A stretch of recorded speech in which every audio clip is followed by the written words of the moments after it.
Olivier Penin, qui est organiste de la basilique Sainte-Clotilde, qui est donc la basilique où Franck a été le premier organiste, voulait enregistrer un disque, en fait, donc les trois chorales de Franck, qui sont une espèce de testament musical, qui sont les trois dernières œuvres qu'il a composées.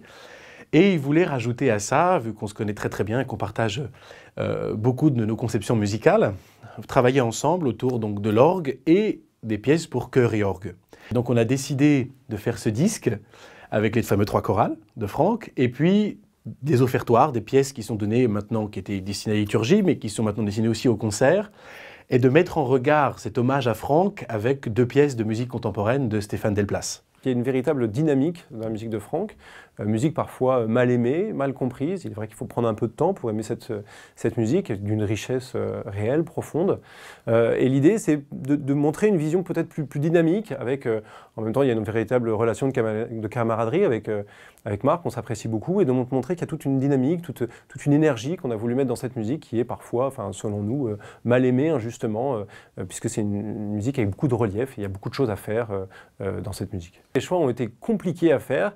Alors il est certain qu'il y avait une grande part à jouer, les trois chorales qui sont véritablement au sommet de l'œuvre de Franck. Et puis aussi il y avait les œuvres pour chœur. Alors le choix était difficile, il y avait des contraintes purement techniques, purement pratiques, de durée.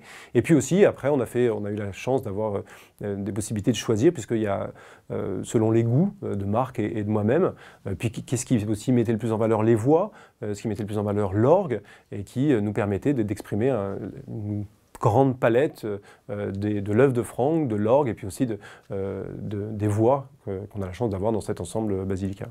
C'est un chœur qui est composé de 16 chanteurs, parce qu'on a repris les anciennes partitions à trois voix, soprane, ténor et basse, avec l'ajout d'alto juste pour le psaume 150, qui est l'une de ses pièces les plus connues.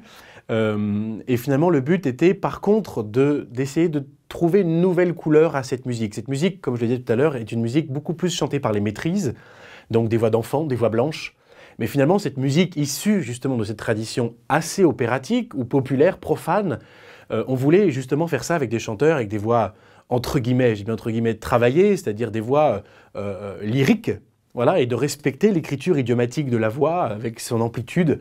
Et donc pour ça, on a choisi un chœur avec des chanteurs adultes professionnels.